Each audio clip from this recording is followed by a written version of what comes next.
Algunos descubrimientos antiguos no se sienten como piezas del pasado, se sienten como advertencias dejadas en piedra, enterradas en silencio y encontradas siglos demasiado tarde. Un muro demasiado perfecto para su época, una cámara sin un propósito claro, un símbolo repetido en ruinas que nunca se tocaron entre sí. En lugar de aportar respuestas claras, cada excavación parece descubrir una nueva contradicción. La evidencia es real, las mediciones son reales, y sin embargo, las explicaciones nunca parecen completas. Cuanto más crece la evidencia, más difícil resulta creer que ya comprendemos el mundo antiguo. Quizás la historia ha preservado mucho menos de lo que imaginamos, y los mayores misterios siguen esperando bajo nuestros pies. Si este tipo de misterios te apasionan tanto como a nosotros, suscríbete al canal y activa la campana para no perderte ningún descubrimiento. Cada semana exploramos los enigmas más inexplicables de la historia antigua. En 1850, en lo profundo de las ruinas del palacio noroeste de Nimrud, en el norte de Irak, Austen Henry Layard descubrió un pequeño objeto que no parecía suficientemente poderoso como para perturbar la historia de la tecnología antigua. No era un arma, no era una inscripción real ni un tesoro de oro. Era simplemente una pequeña pieza ovalada de cristal de roca, tallada y pulida, con una cara plana y otra ligeramente convexa. Y sin embargo, ese objeto, conocido más tarde como la lente de Nimrud o lente de Layard, se convertiría en uno de los hallazgos arqueológicos más extraños del mundo neo-asirio. Datada en torno al 750 a 710 a.C., procedía de una de las ciudades más importantes del Imperio Asirio, un lugar que en su día estuvo repleto de relieves de piedra tallada, mobiliario real, decoraciones de marfil y símbolos del poder imperial. Pero a diferencia de esos objetos, este cristal no le decía a los arqueólogos para qué estaba destinado. La lente es pequeña. Mide unos 4,2 centímetros de largo, 3,45 centímetros de ancho y entre 4,1 y 6,2 milímetros de grosor. Estaba hecha de cristal de roca natural, no de vidrio, y su longitud focal es de unos 12 centímetros. En términos simples, eso significa que puede doblar la luz. En las condiciones adecuadas puede funcionar como una lupa rudimentaria, con una ampliación aproximada de unas 3 veces. Ese hecho por sí solo la hace fascinante, porque no se trataba de un instrumento científico moderno. Provenía de un palacio construido en la época de los reyes asirios hace más de 2700 años, mucho antes de los primeros telescopios confirmados de la Europa moderna temprana. El misterio comienza con la forma del objeto. No era simplemente un guijarro de cristal al azar, había sido tallado y pulido. Alguien había trabajado su superficie deliberadamente, dándole una forma que podía enfocar la luz. El Museo Británico la describe como una incrustación oval de cristal de roca, pero también señala que durante mucho tiempo ha sido considerada una lente óptica. Esa incertidumbre es el núcleo de la historia. ¿Fue creada verdaderamente para la ampliación o adquirió accidentalmente propiedades de lente porque fue moldeada como decoración? La arqueología no ha dado una respuesta definitiva. La teoría más dramática afirma que los asirios pudieron haberla usado como dispositivo óptico, quizás incluso como parte de un telescopio primitivo. Esta idea se popularizó porque la antigua Mesopotamia era famosa por la observación del cielo. Los astrónomos babilonios posteriores registraron los movimientos de los planetas con una impresionante precisión, y los estudiosos asirios también observaban los cielos en busca de presagios. Para quien guste de narrar misterios, la conexión es tentadora. Una lente de palacio, un antiguo imperio obsesionado con el cielo y una civilización mucho más avanzada de lo que mucha gente imagina. Pero la evidencia no llega tan lejos. Nunca se ha encontrado junto a ella ningún tubo, segunda lente, dispositivo de montaje ni texto asirio que describa un telescopio. Por esta razón, la teoría del telescopio sigue siendo especulación, no un hecho arqueológico aceptado. Una posibilidad más realista es que la lente de Nimrud se usara para trabajos de precisión.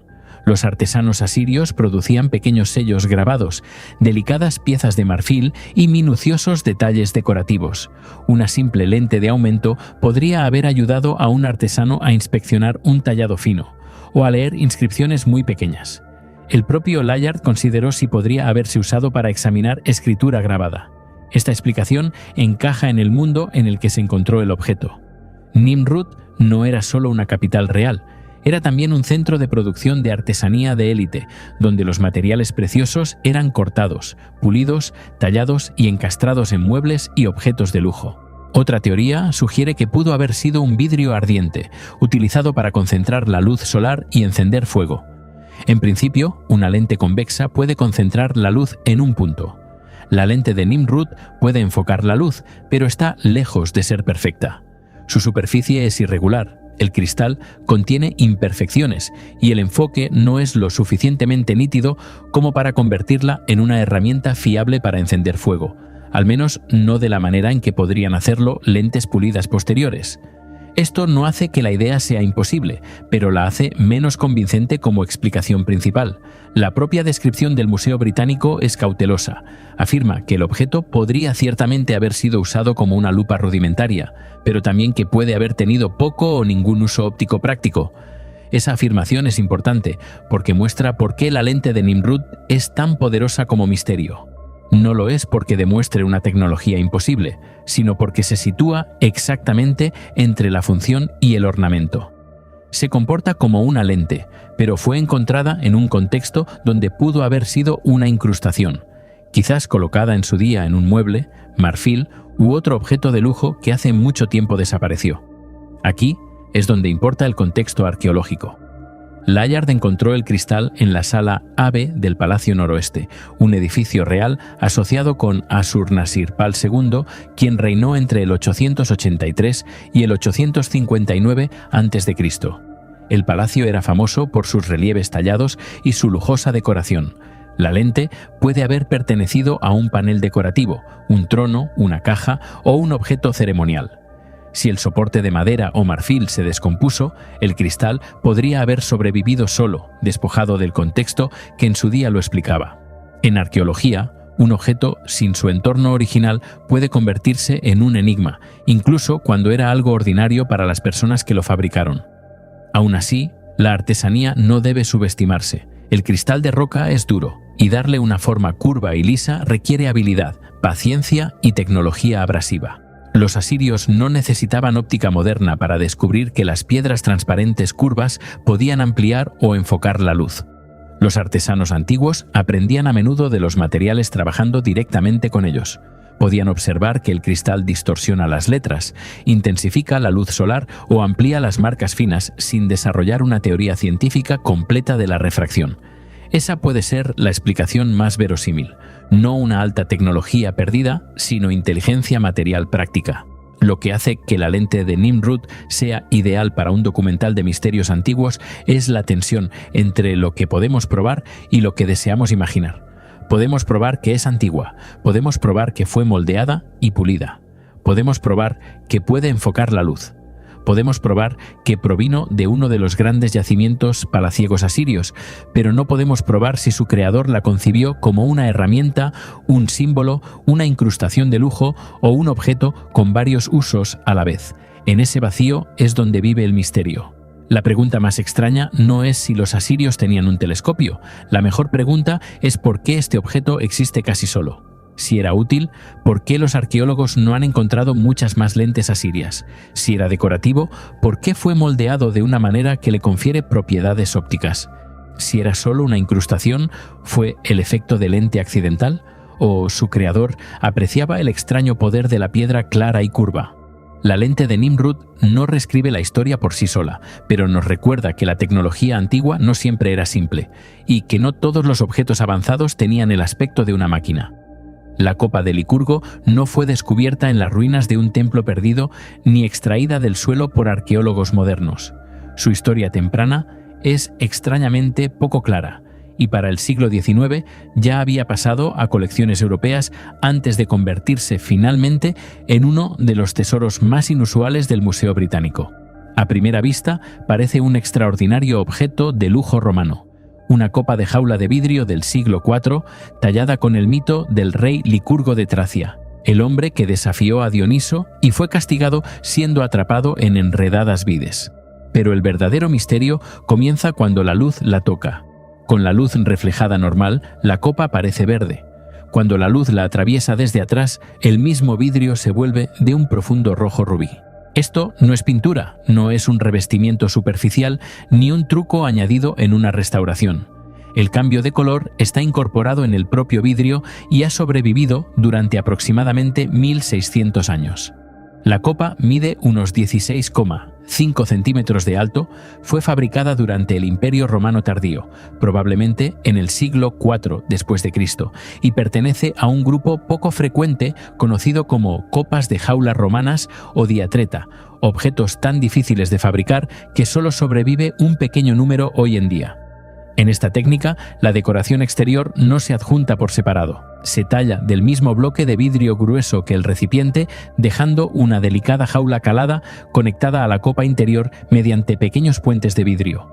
Un solo desliz de la herramienta podría destruir meses de trabajo. La copa de Licurgo es aún más extraña porque combina esta artesanía extrema con un efecto físico que la ciencia moderna solo explicó en detalle tras la invención de la microscopía avanzada. Durante mucho tiempo, los estudiosos podían describir el cambio de color, pero no explicarlo. La respuesta llegó cuando los científicos examinaron el vidrio con instrumentos potentes y encontraron diminutas partículas de oro y plata suspendidas en su interior. Estas partículas no son visibles al ojo humano. Miden solo decenas de nanómetros de diámetro, a menudo descritas en un rango de aproximadamente 50 a 100 nanómetros. Un nanómetro es la milmillonésima parte de un metro, lo que significa que estas partículas son miles de veces más pequeñas que el ancho de un cabello humano. Cuando la luz incide sobre la copa, estas partículas microscópicas interactúan con diferentes longitudes de onda de luz de diferentes maneras. Con la luz reflejada, el vidrio dispersa el verde. Con la luz transmitida, absorbe y filtra la luz de manera que domina el rojo. El término científico para este comportamiento es dicroísmo. Esa explicación resuelve un misterio al tiempo que abre otro. Los romanos no tenían microscopios, no sabían lo que eran las nanopartículas, no entendían la luz como radiación electromagnética y no tenían una teoría de los átomos en el sentido moderno. Y sin embargo, de alguna manera, un taller romano produjo un objeto de vidrio con una estructura óptica a nanoescala, lo suficientemente precisa como para crear uno de los efectos de color más famosos del arte antiguo. La explicación más prudente no es que los romanos poseían nanotecnología moderna, sino que sus artesanos habían desarrollado recetas prácticas a través del experimento, el accidente y el conocimiento heredado del taller. Los fabricantes de vidrio antiguos ya eran hábiles en la adición de óxidos metálicos y compuestos minerales para alterar el color. Sabían que pequeños cambios en los ingredientes, la temperatura del horno y las condiciones de enfriamiento podían transformar el resultado final. Pero la copa de Licurgo sugiere que al menos una vez esas variables se alinearon con una asombrosa precisión. La cantidad de metal precioso dentro del vidrio era diminuta, pero su efecto era dramático. El oro y la plata no se usaron como decoración en la superficie. Estaban integrados dentro del propio material. Eso hace que la copa sea diferente del vidrio de color ordinario. No está simplemente teñida, sino diseñada a una escala que sus creadores no podían ver. Algunos investigadores han sugerido que el efecto pudo haber sido accidental, quizás causado por la contaminación de partículas de oro y plata en un taller donde se fabricaba vidrio de lujo. Otros argumentan que el resultado es demasiado controlado como para descartarlo como puro azar. La verdad puede estar entre los dos extremos. Los artesanos romanos puede que no conocieran el mecanismo invisible, pero puede que hayan reconocido que ciertas mezclas producían efectos de color raros y deseables, y que luego los repitieran mediante recetas celosamente guardadas. El mito tallado alrededor de la copa hace que el objeto sea aún más poderoso como pieza narrativa. Licurgo, mostrado luchando contra las vides, pertenece al mundo de Dioniso, el vino, la locura, el castigo y la transformación. Un recipiente que cambia del verde al rojo sangre habría sido perfecto para un contexto de bebida. Imagínenlo en una tenue sala de banquetes romana, sostenido ante una lámpara o lleno de vino, mientras la figura tallada de Licurgo parece cambiar de color. La transformación no se habría sentido como química, se habría sentido viva. El objeto parecía interpretar el mito. Vides verdes, vino rojo, castigo divino y un rey atrapado dentro de un material que cambiaba con la luz. Por eso, la Copa de Licurgo es mucho más que un hermoso artefacto. Es un raro punto de encuentro entre la arqueología y la ciencia de materiales. Los arqueólogos ven un lujoso recipiente romano del Imperio Tardío, una obra maestra del tallado y la exhibición de élite. Los científicos ven un complejo material nanocompuesto fabricado siglos antes de que existiera la palabra nanotecnología. Los historiadores ven una pista sobre la sofisticación de los talleres romanos, donde el conocimiento práctico podía alcanzar cotas extraordinarias sin ser registrado en lenguaje teórico. La copa plantea una pregunta difícil. ¿Cuántas tecnologías antiguas se perdieron? No porque la gente fuera primitiva, sino porque su conocimiento estaba en manos de especialistas y desapareció cuando esos talleres desaparecieron. La caída del mundo romano occidental no borró todo el conocimiento antiguo de la noche a la mañana, pero sí rompió muchas redes de producción de lujo. Los mecenas de élite desaparecieron o cambiaron, las rutas comerciales se debilitaron, los talleres especializados perdieron clientes, materiales o aprendices, una técnica que requería metales raros. Un control exacto del horno y generaciones de experiencia podía desaparecer rápidamente si ya no había mercado para ella. Esto puede explicar por qué la Copa de Licurgo se siente tan aislada. Otros objetos de vidrio romano muestran colores impresionantes y otras copas de jaula sobreviven, pero casi ninguna combina un vidrio dicroico tan dramático con un tallado tan complejo. Puede representar el punto culminante de una tradición que ya era rara en su propia época. Los megalitos del Valle de Bada se encuentran en el centro de Sulawesi, Indonesia, en el interior de la región más amplia de Lore Lindu. Un paisaje de montañas, arrozales, laderas boscosas y valles aislados donde cientos de piedras trabajadas siguen alzándose en silencio. Llegar hasta ellas no es entrar en una ciudad en ruinas ni en un complejo de templos famoso, sino en algo más extraño. Un paisaje prehistórico abierto donde caras de piedra, grandes jarras, figuras de animales, tapas, morteros y fragmentos se dispersan por el suelo como si un mundo ritual entero hubiera sido abandonado y lentamente devorado por el tiempo.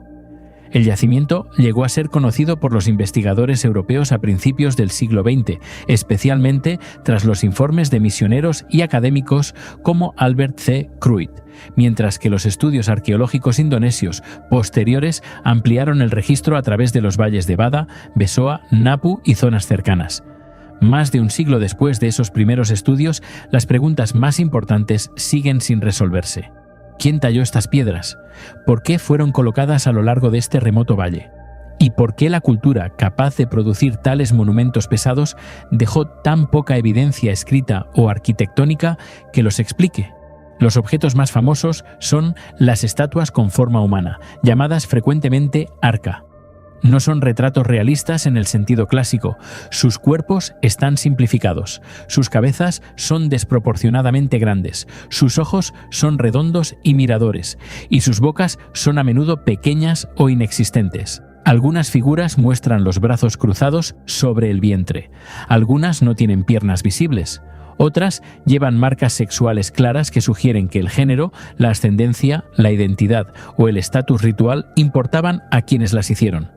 La estatua más conocida es Palindo, traducida a menudo como el animador, una enorme figura inclinada de aproximadamente 4,5 metros de altura. Otra, Maturu, está asociada con una posición de descanso y alcanza aproximadamente 3,5 metros. Figuras más pequeñas, como Oba, han sido interpretadas por la tradición local como parecidas a monos o niños, lo que demuestra que incluso los nombres modernos adjuntos a las piedras preservan incertidumbre más que respuestas. Estas estatuas no se parecen a las grandes cabezas de piedra de la isla de Pascua, ni a la escultura hinduista budista de Java, ni al pulido arte real del sureste asiático continental. Su estilo se siente local, severo y difícil de ubicar, lo cual es exactamente lo que las convierte en un misterio arqueológico tan poderoso. El enigma más profundo no es simplemente que las estatuas existan, sino que existan sin un marco cultural claro. En muchos yacimientos antiguos, los monumentos están rodeados de palacios, inscripciones, tumbas, fortificaciones o templos. En el Valle de Bada, las piedras se encuentran en un paisaje que no revela un gran centro urbano de escala comparable. No existe ningún archivo real superviviente, ningún texto tallado que nombre a un gobernante, ninguna inscripción fundacional, ninguna larga tradición histórica que explique a los constructores. Esta ausencia no significa que las personas fueran primitivas. Al contrario, las piedras sugieren trabajo organizado, habilidad técnica, creencias compartidas y una larga tradición megalítica. Pero la evidencia es fragmentaria. Los arqueólogos pueden documentar los objetos, cartografiar sus ubicaciones, comparar sus formas y excavar alrededor de ellos. Y sin embargo, el sistema social detrás de ellos sigue siendo en gran medida invisible. Entre los objetos más misteriosos están los calamba, enormes tinajas cilíndricas de piedra talladas a partir de bloques únicos. Algunos miden más de 1,5 metros de diámetro y muchos fueron fabricados con tapas de piedra separadas. No son objetos de aldea ordinarios. Un calamba requería extraer la piedra de una cantera, darle forma, ahuecarla, transportarla y colocar un pesado recipiente de piedra con una considerable precisión. Las excavaciones en la región de Lore Lindu han demostrado que algunos calamba se usaron en contextos funerarios, con restos humanos, dientes, material cremado y trazas que sugieren enterramiento colectivo o de élite. Esto los hace comparables en función general con otras tradiciones megalíticas de jarras en el sureste asiático, incluida la llanura de las jarras en Laos, aunque los ejemplos de Sulawesi tienen su propia forma y entorno. El misterio es que no todos los calamba ofrecen la misma evidencia. Algunos están vacíos, algunos están dañados, algunos aparecen con tapas decoradas, pequeñas piedras o estatuas cercanas. Esto hace que sea difícil determinar si todos tenían una única función o si su significado cambió con el tiempo. Fechar los megalitos del Valle de Bada es uno de los problemas más difíciles. La propia piedra no puede ser fechada por métodos de radiocarbono, por lo que los investigadores deben basarse en material orgánico hallado en asociación con los monumentos, capas de suelo, restos funerarios, carbón vegetal y comparaciones con yacimientos cercanos. La tradición megalítica más amplia de Lore Lindu se discute a menudo como posiblemente remontándose a unos 3000 años, mientras que algunos contextos específicos pueden pertenecer a periodos mucho más tardíos, incluso dentro del primer o segundo milenio después de Cristo. Esta incertidumbre importa porque una diferencia de 1000 años puede cambiar por completo la interpretación histórica. Si los monumentos más antiguos pertenecen al pasado prehistórico profundo, pueden representar una antigua tradición austronesia o de las tierras altas locales. Si algunos son más tardíos, pueden reflejar una práctica ritual de larga duración que continuó mientras otras partes de Indonesia ya estaban conectadas a redes comerciales, trabajo del metal y reinos indianizados. Las piedras, por tanto, no pertenecen a un único momento simple. Pueden ser los restos de un paisaje usado y reutilizado a través de generaciones. El trabajo que hay detrás de los monumentos plantea otra pregunta. Muchas de las estatuas y jarras están hechas de piedra pesada, a menudo descrita como granito o material local duro similar. Incluso si la materia prima provenía de fuentes dentro de la región, mover bloques de este tamaño a través de valles, campos y terreno irregular habría requerido planificación. Los trabajadores necesitaban herramientas, cuerdas, rodillos, trineos u otro método de transporte. Necesitaban alimentos y tiempo. Necesitaban una razón lo suficientemente poderosa como para justificar el esfuerzo. Y, sin embargo, no se ha encontrado ningún taller completo que explique todo el proceso de producción desde la cantera hasta el monumento terminado. No se ha recuperado ningún conjunto de herramientas que dé cuenta completamente del estilo detallado. La superficie de muchas estatuas está deteriorada, dañada o enterrada, pero las formas supervivientes todavía muestran un diseño deliberado. No eran simples cantos rodados a los que se les dieron unas pocas marcas. Fueron seleccionadas, moldeadas y colocadas según una lógica cultural que podemos ver pero no leer completamente. Las tradiciones locales añaden otra capa. En muchas comunidades las piedras no son objetos muertos. Pueden ser antepasados, personas malditas, marcadores de límites, guardianes o recuerdos de eventos pasados.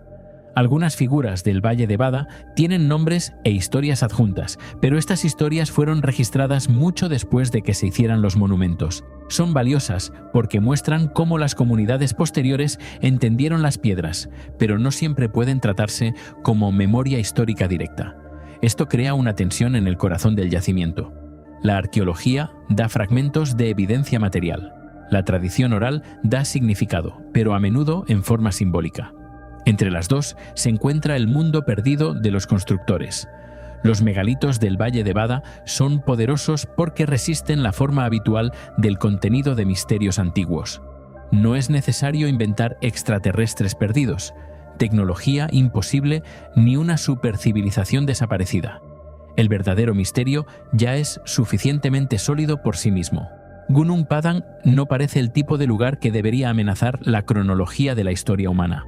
Desde la distancia es solo una colina verde en Karyamukti, en el oeste de Java, Indonesia, que se eleva sobre los valles circundantes a unos 50 kilómetros al suroeste de Sianghur. Pero cuando los arqueólogos ascienden más, la colina deja de parecer ordinaria. Su cima está cubierta de miles de piedras volcánicas oscuras, muchas de ellas con forma de largas columnas, dispuestas en terrazas escalonadas que ascienden como una olvidada plataforma ceremonial.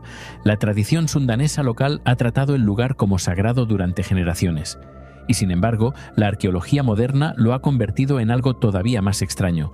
Un yacimiento donde la geología, el ritual, la política y una de las afirmaciones de datación más controvertidas de la arqueología reciente colisionaron. El yacimiento visible conocido ya es impresionante sin necesidad de ninguna teoría extrema.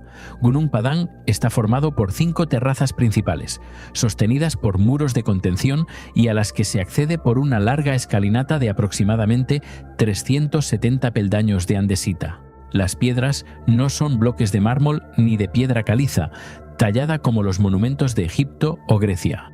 Son rocas volcánicas columnares, formadas naturalmente cuando la lava se enfrió y se fracturó en largas formas poligonales. Lo que hace que el yacimiento sea misterioso no son simplemente las propias piedras, sino la forma en que muchas parecen haber sido movidas, colocadas, apiladas y reutilizadas para crear plataformas, muros y espacios rituales. Esto significa que Gunung Padang no es simplemente una colina con rocas encima, al menos en la superficie es un complejo megalítico modificado por el ser humano.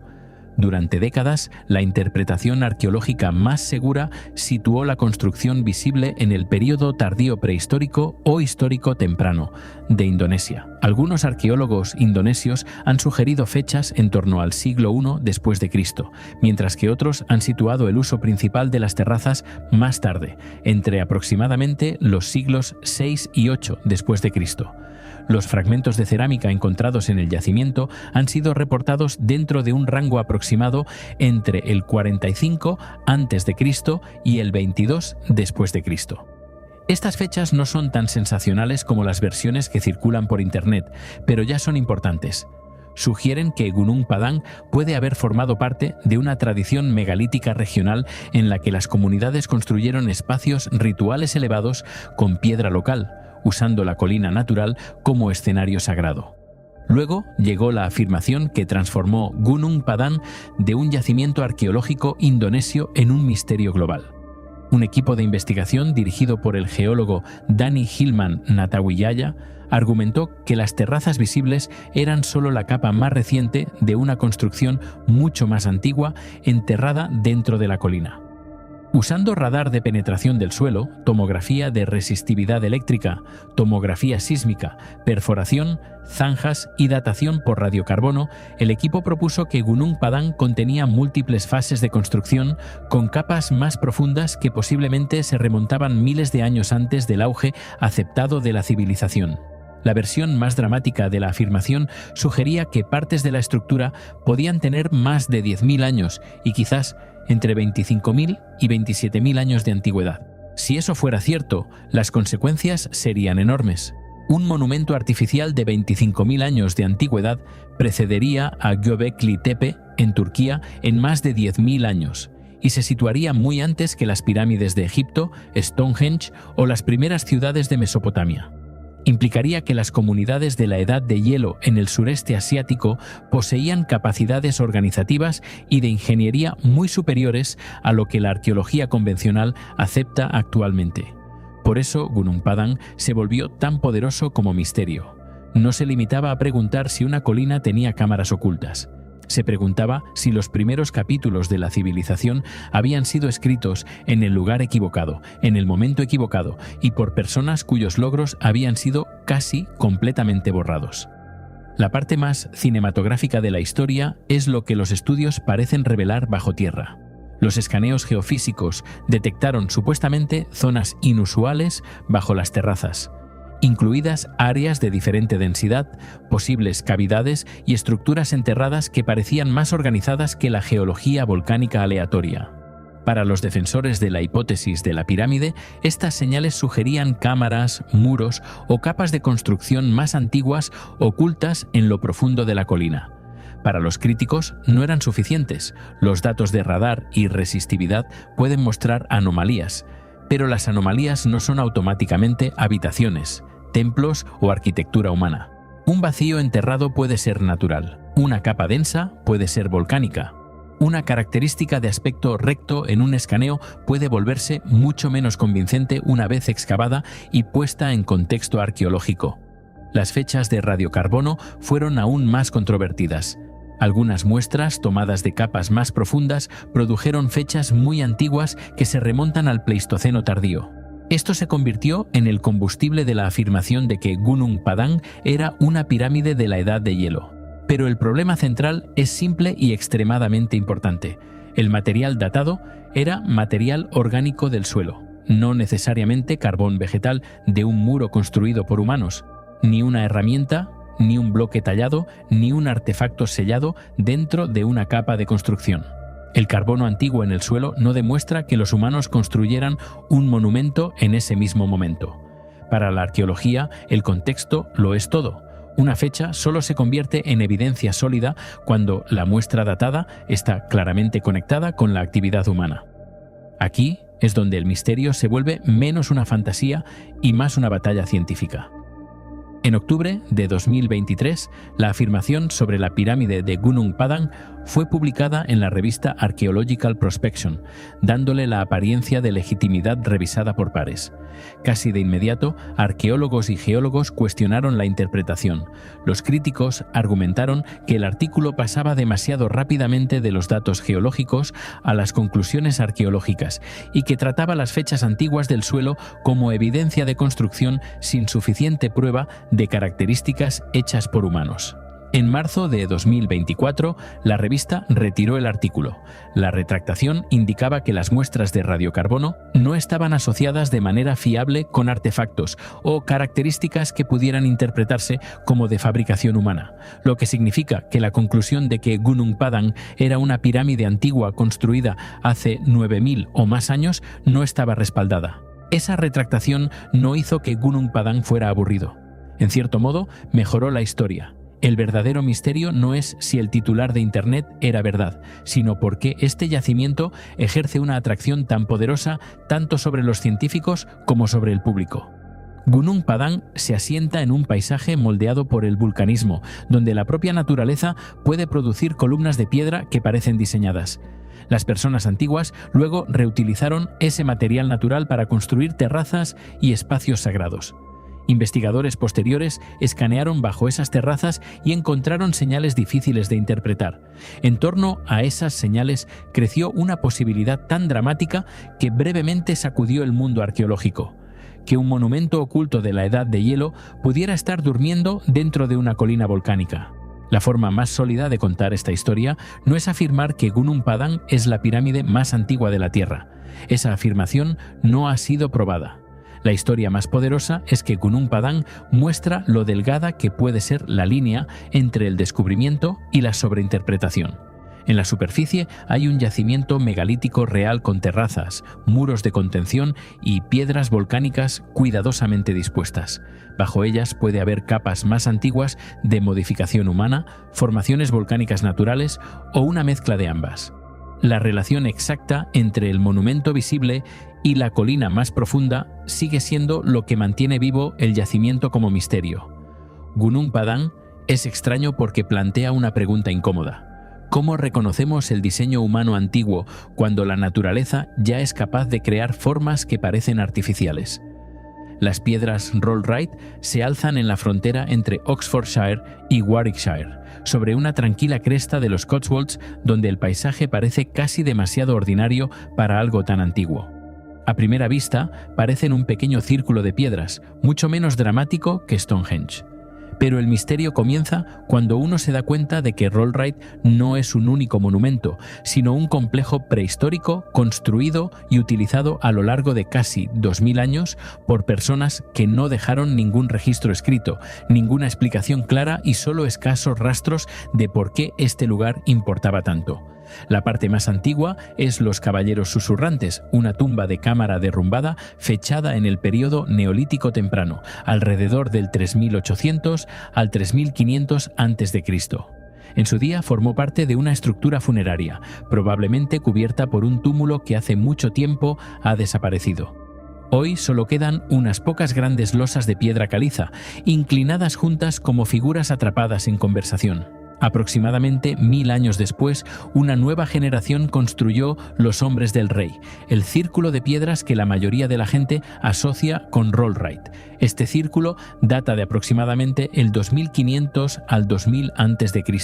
y contenía originalmente entre 70 y 80 piedras dispuestas en un anillo de unos 33 metros de diámetro. Luego, en la Edad de Bronce, alrededor del 1800 al 1500 a.C., la Piedra del Rey fue erigida cerca como un único monolito.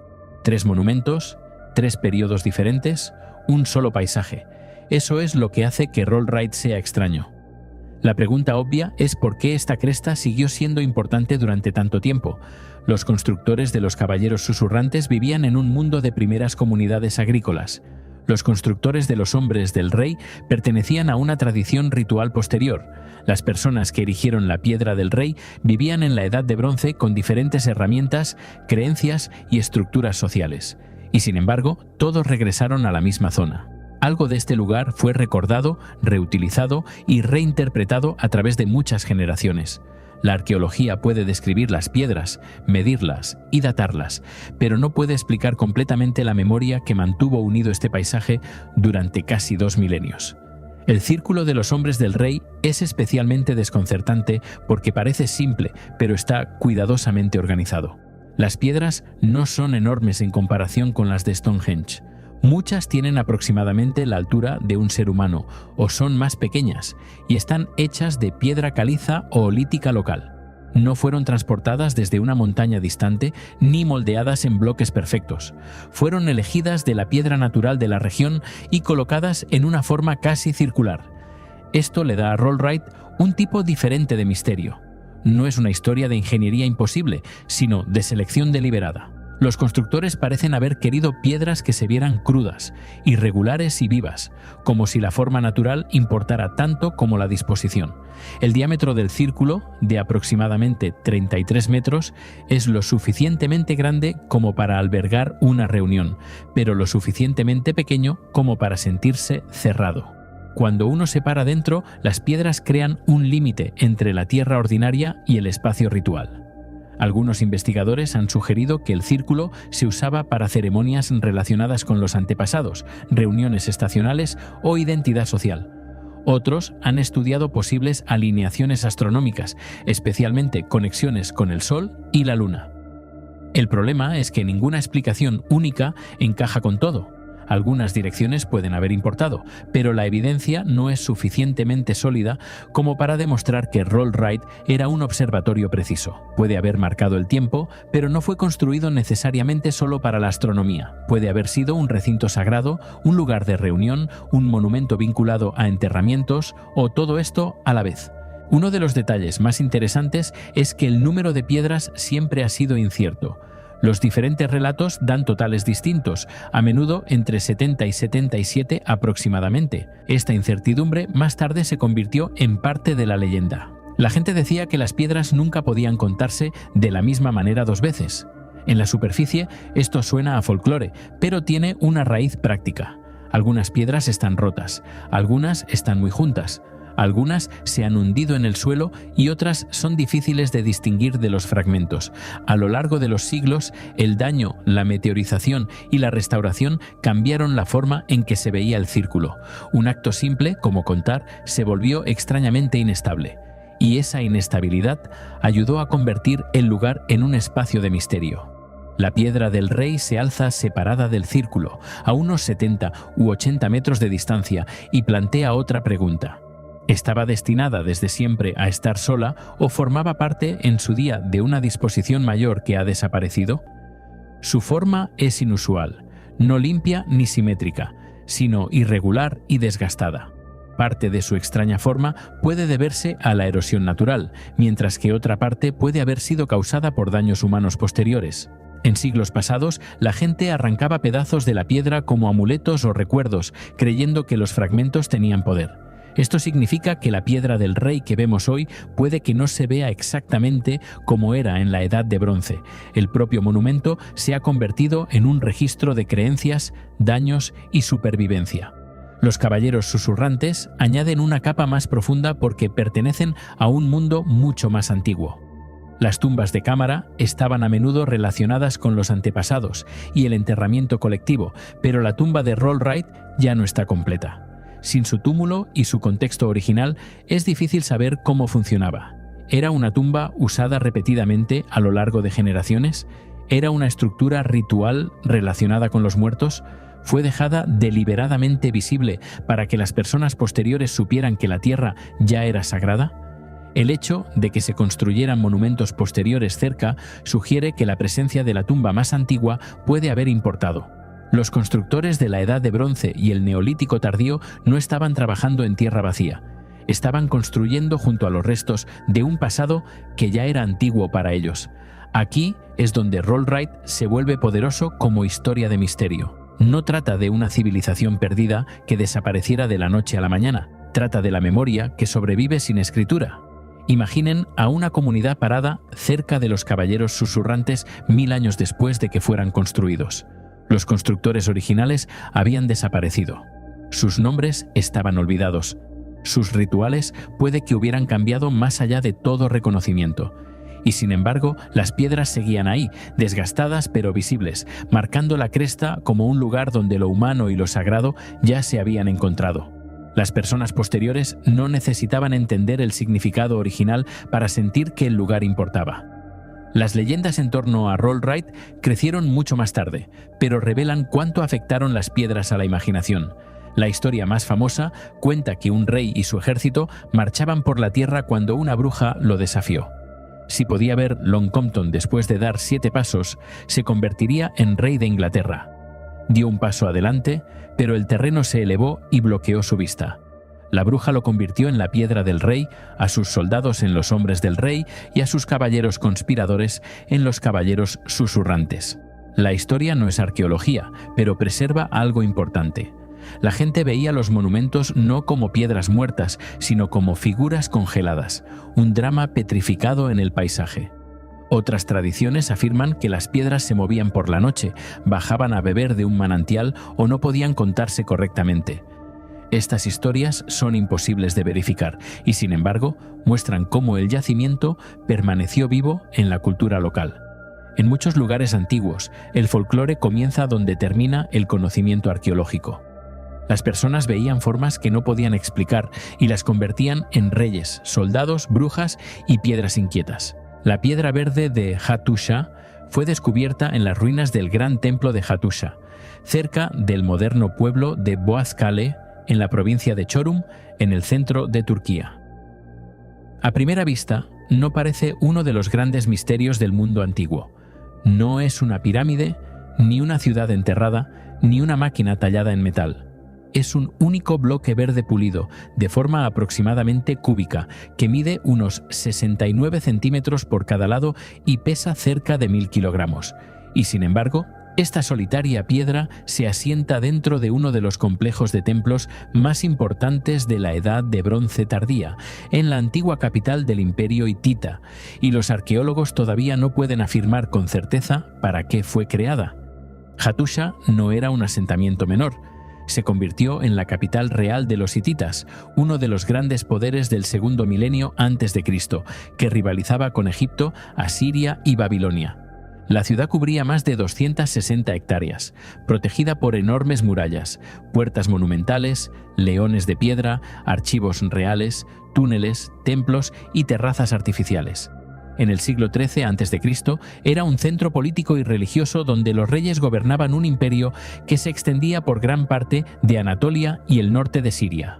Miles de tablillas de arcilla fueron encontradas en la ciudad, escritas en cuneiforme y que registraban tratados, rituales, leyes, oraciones, presagios, cartas diplomáticas e instrucciones reales.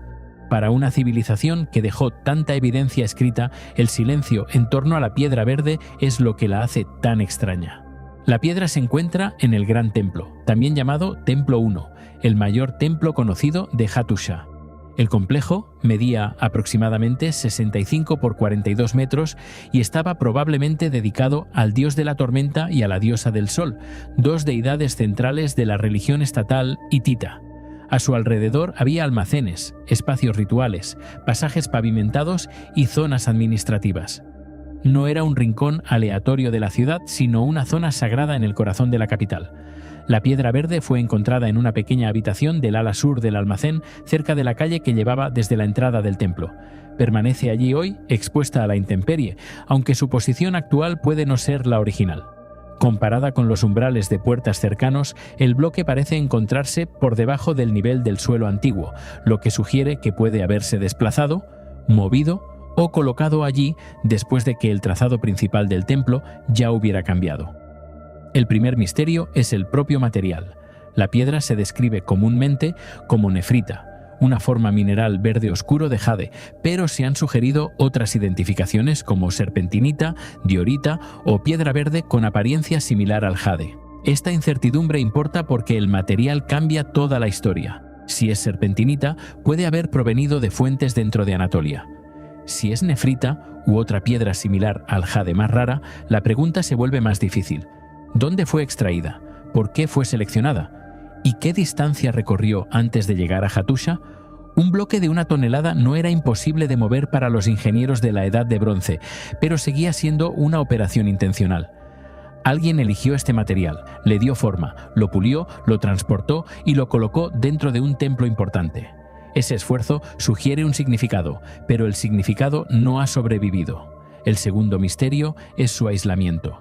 Hattusha contiene enormes bloques de piedra, puertas talladas, cimientos de templos, cuencas rituales, ortostatos y estructuras defensivas.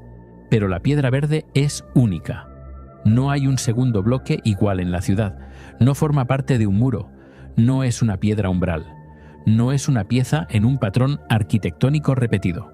No parece sostener claramente una columna ni marcar una función estructural visible. Su lisa superficie verde la hace parecer deliberadamente separada de las piedras grises y marrones ordinarias que la rodean. En arqueología, la unicidad puede ser peligrosa porque invita a la fantasía, pero también exige cautela. Cuando un objeto aparece solo una vez en una ciudad tan bien documentada como Hattusha, generalmente significa que el objeto tenía un papel especial o que nos falta el contexto que lo explicaría. Una de las explicaciones más simples es que la piedra verde sirvió como base de una estatua, quizás sosteniendo la imagen de un dios. Esto encajaría con su ubicación dentro de un complejo sagrado. Los templos hititas albergaban estatuas divinas y los textos rituales describen ofrendas, purificaciones, comida, bebida y ceremonias dirigidas hacia los dioses. Una base de piedra pulida podría haber sido usada para elevar una imagen de culto u objeto sagrado, pero el problema es la falta de evidencia física clara. No hay orificios de anclaje obvios, inscripciones, símbolos tallados ni marcas de fijación que demuestren que una estatua se alzó sobre ella alguna vez. Puede que haya sostenido algo que no dejó rastro, pero eso sigue siendo una posibilidad más que una conclusión. Otra explicación es que era una piedra de culto, un objeto venerado o usado en ritual por su inusual color, textura u origen. A lo largo del antiguo Oriente Próximo, las piedras podían tener un significado sagrado. Algunas estaban vinculadas a dioses, tormentas, montañas, antepasados, tratados o presencia divina. Los propios hititas trataban ciertos elementos naturales, manantiales, montañas y piedras, como parte del paisaje sagrado. En ese sentido, la piedra verde no necesita ser una máquina, un mapa, ni una tecnología perdida para ser misteriosa. Su misterio puede ser religioso. Puede haber sido valiosa precisamente porque parecía diferente de las piedras ordinarias de la ciudad. Su color verde podría haber sugerido vida, renovación, fertilidad, agua o una conexión con un lugar sagrado distante. Pero de nuevo, ninguna tablilla hitita conocida identifica claramente esta piedra específica ni explica su uso ritual. La parte más frustrante es que los archivos de Hattusha se encuentran entre los más ricos del mundo de la Edad de Bronce. Más de 30.000 tablillas de arcilla y fragmentos han sido recuperados del yacimiento y sus alrededores. Revelan un mundo obsesionado con la acción ritual correcta. Las ceremonias hititas podían ser extremadamente detalladas, nombrando ofrendas, gestos, procesiones, canciones, actos de purificación y el orden en que se manejaban los objetos.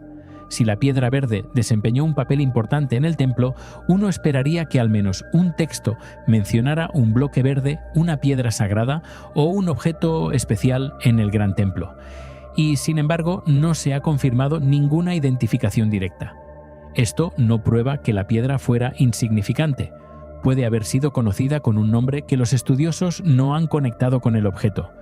Puede haber pertenecido a un ritual no preservado en los archivos, o puede haber sido colocada allí después del período hitita principal.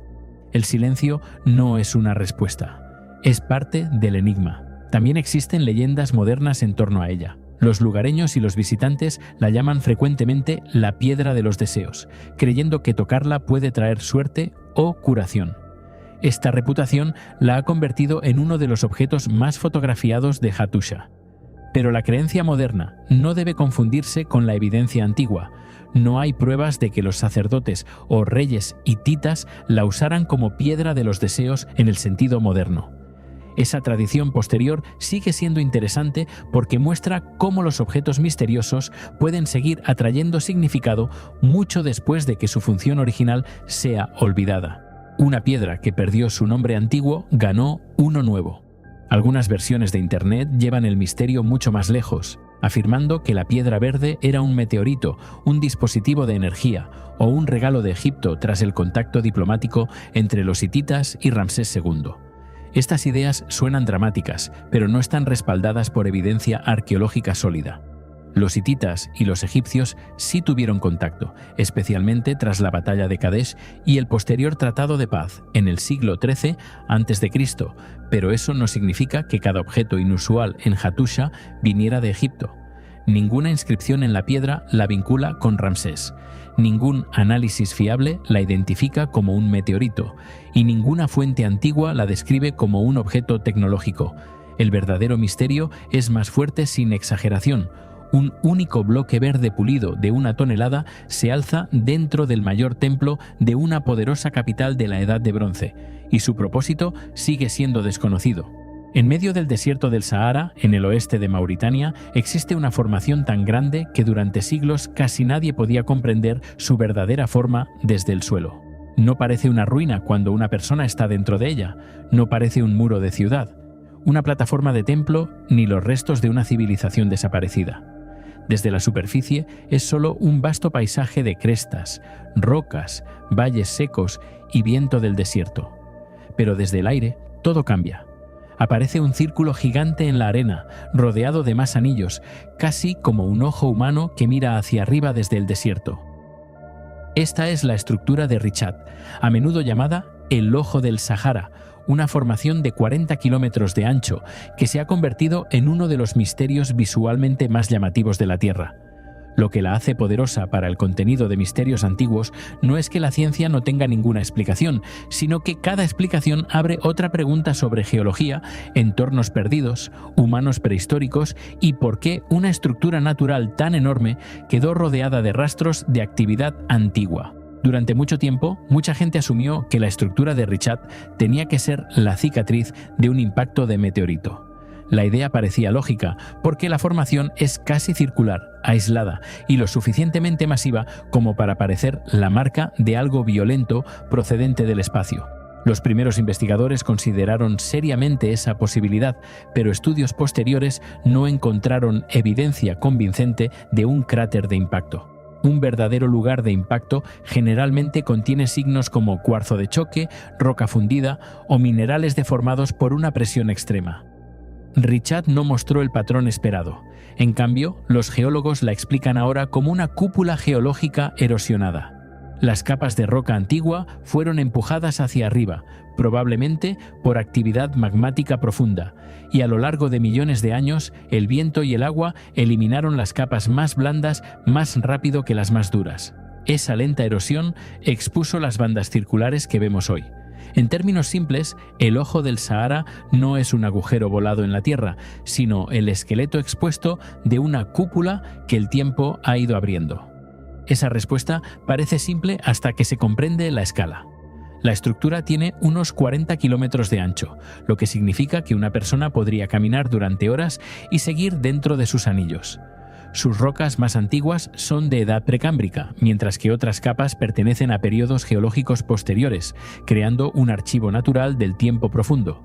Los anillos no son muros y no fueron construidos por manos humanas, pero su forma es tan limpia desde las imágenes de satélite que naturalmente atrae teorías. La más famosa la conecta con la Atlántida. Sus defensores señalan el trazado circular descrito por Platón, los anillos alternos de tierra y agua, la posición cerca del Atlántico y la idea de que el Sahara fue en su día mucho más húmedo de lo que es hoy. En la superficie, la comparación parece tentadora porque Richat parece un plano para una ciudad circular desaparecida, pero el problema es la evidencia. No se han encontrado en Richat restos confirmados de una metrópolis de la Edad de Bronce, ningún sistema de puertos, ninguna muralla de ciudad, ninguna arquitectura a gran escala, ninguna inscripción ni ningún asentamiento urbano denso. Como afirmación arqueológica seria, la Atlántida en Richat sigue siendo especulación, no un descubrimiento. El misterio más fundamentado es en realidad más antiguo y más extraño que la Atlántida. En torno a la región de la estructura de Richat y dentro de ella, los arqueólogos han encontrado herramientas de piedra prehistóricas, incluidas hachas de mano de tipo achelense y lascas trabajadas asociadas con la actividad humana temprana. Estas herramientas demuestran que las personas antiguas se desplazaban por este paisaje mucho antes de la historia escrita y posiblemente durante periodos en que el Sahara no era un desierto muerto, sino un entorno habitable.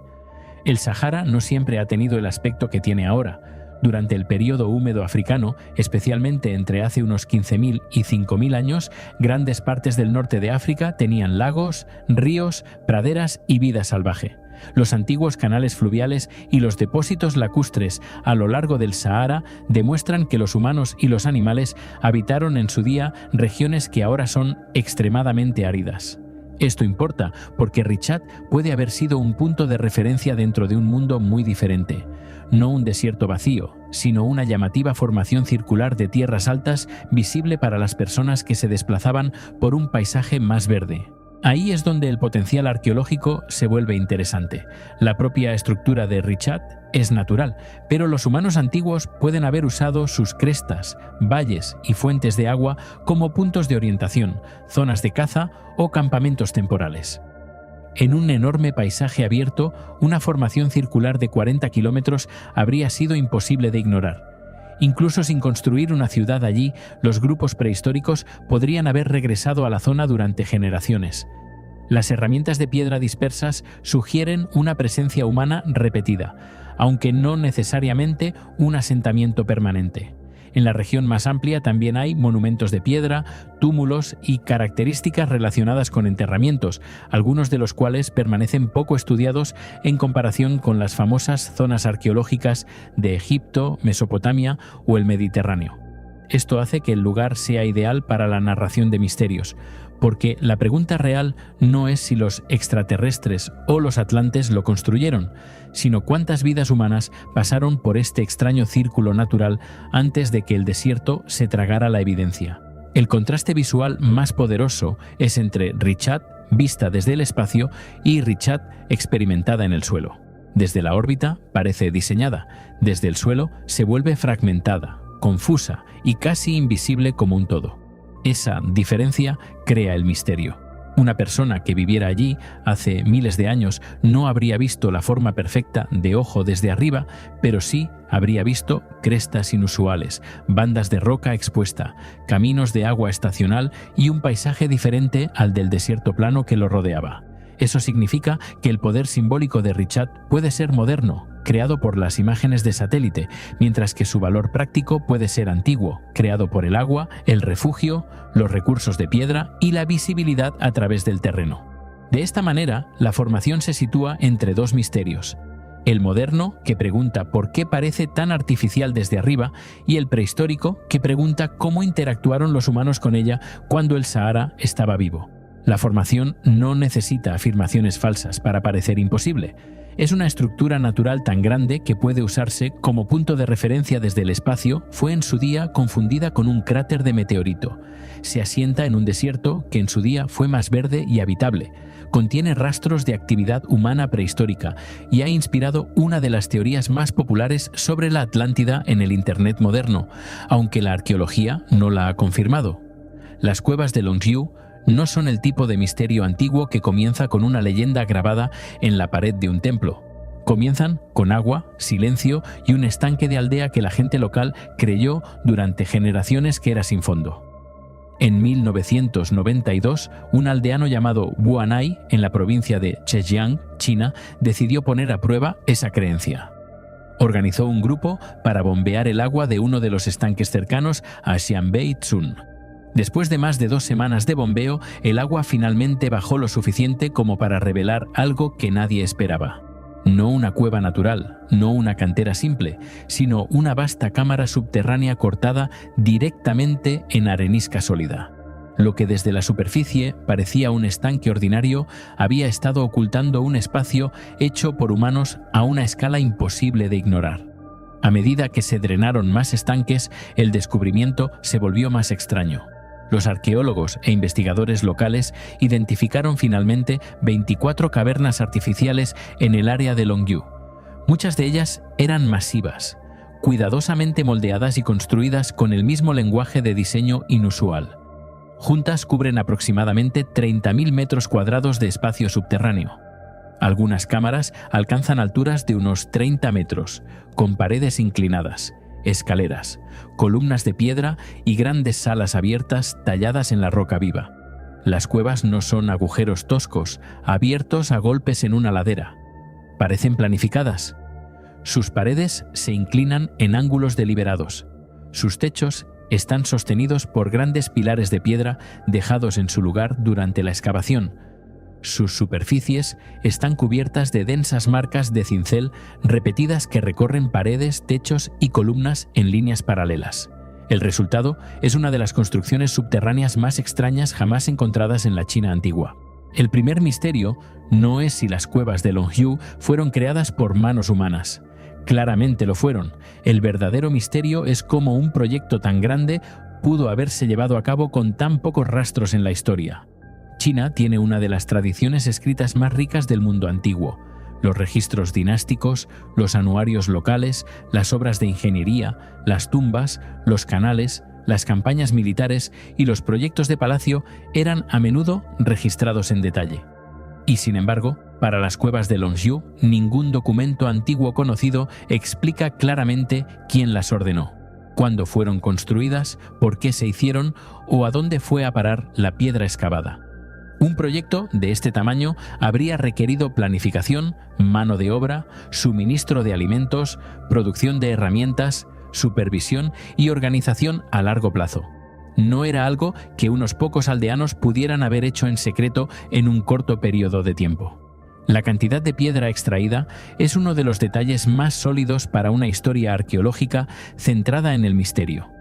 Las estimaciones sugieren a menudo que se extrajeron cientos de miles de metros cúbicos de roca del yacimiento, a veces descritos como aproximándose al 1.000.000 de metros cúbicos cuando se considera el sistema más amplio. Incluso una cifra conservadora representa una inversión laboral enorme. Si la arenisca pesa más de 2 toneladas por metro cúbico, la masa total extraída puede haber alcanzado cientos de miles o incluso millones de toneladas.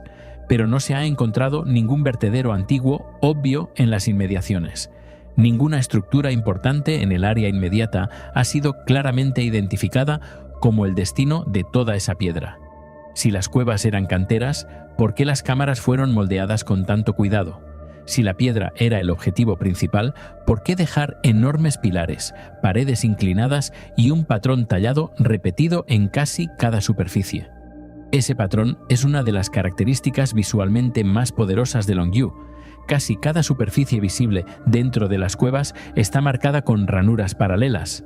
Estas marcas no son cicatrices aleatorias dejadas por una excavación descuidada.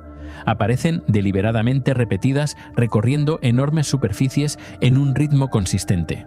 Algunos investigadores las interpretan como marcas de herramientas producidas durante la excavación, mientras que otros se han preguntado si también tenían un significado simbólico, decorativo u organizacional. Lo extraño es que las marcas cubren lugares donde una simple cantera no requeriría tal esfuerzo. Los constructores podrían haber dejado superficies rugosas si las cámaras eran solo funcionales. En cambio, crearon una textura visual unificada, como si el interior entero tuviera que obedecer una regla oculta. La ingeniería es igualmente impresionante. Las cuevas fueron cortadas bajo tierra sin derrumbarse, y muchas sobrevivieron durante siglos mientras estaban llenas de agua. Los trabajadores dejaron enormes columnas de soporte dentro de las cámaras, lo que sugiere que entendían cuánta roca tenía que permanecer en su lugar para soportar el peso del techo. Algunas paredes se inclinan en ángulos similares y las cuevas vecinas fueron talladas muy próximas entre sí sin abrirse accidentalmente de forma caótica. Eso implica una planificación previa a la excavación, o al menos un alto nivel de control espacial durante el trabajo. Para un proyecto subterráneo antiguo, este no es un logro menor. Requería conocimiento del comportamiento de la roca, el drenaje, la estabilidad estructural y el trabajo coordinado.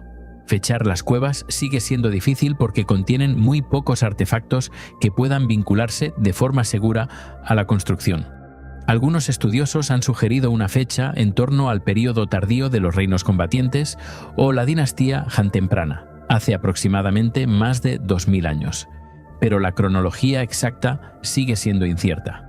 El problema es que las propias cuevas están talladas en piedra, y la piedra no puede fecharse por radiocarbono, de la misma manera que la madera, las semillas o los huesos. Sin inscripciones claras, herramientas, restos orgánicos ni registros de construcción, la fecha debe inferirse indirectamente. Esa incertidumbre hace que Longyou sea especialmente útil para contenido de arqueología misteriosa, porque no es un misterio de fantasía construido sobre exageraciones. Es un enigma arqueológico real creado por evidencia faltante. El propósito de las cuevas sigue siendo debatido. Una explicación es que eran antiguas canteras. Esto explicaría la extracción de piedra, pero no explica fácilmente las cuidadosas formas de las cámaras subterráneas, las marcas repetidas en las paredes y la falta de evidencia clara que muestre dónde se usó la piedra extraída. Otra teoría es que servían como instalaciones de almacenamiento, quizás para grano, suministros militares o materiales valiosos. Pero los interiores no muestran los signos esperados de almacenamiento a largo plazo, y las grandes cámaras inundadas no habrían sido prácticas a menos que se mantuvieran secas en la antigüedad. Algunos han sugerido un uso militar, como refugios de tropas ocultos o espacios defensivos, pero hay poca evidencia de armas, barracones, depósitos de humo u ocupación diaria. El uso ritual también ha sido propuesto, pero de nuevo no se ha encontrado ninguna colección sólida de altares, ofrendas, enterramientos ni inscripciones religiosas. Esto es lo que hace que las cuevas de Longyou sean tan convincentes. Cada explicación simple deja algo sin resolver. Como canteras, parecen demasiado cuidadosamente terminadas. Como cámaras de almacenamiento, parecen demasiado extrañas y demasiado húmedas. Como espacios rituales, carecen de la evidencia ritual habitual. Como obras militares, están demasiado silenciosas en el registro arqueológico. El yacimiento se encuentra en una categoría rara donde la evidencia física es enorme, pero la explicación histórica está casi vacía. Los visitantes pueden ver las cuevas, medirlas, caminar por ellas y estudiar las marcas de sus herramientas. Y sin embargo, las preguntas básicas siguen sin respuesta. Hemos llegado al final de este video. Y ahora que ya conoces estos misterios arqueológicos que nadie puede explicar, desde la diminuta lente que pudo cambiar la historia de la óptica hasta la copa romana diseñada a nanoescala sin saber lo que hacía, desde las caras de piedra sin nombre del Valle de Bada hasta la colina de Java que casi reescribió la cronología de la civilización, desde las 3 piedras que mantuvieron vivo un paisaje durante 2 milenios hasta el bloque verde de 1 tonelada que ningún texto hitita se dignó a explicar.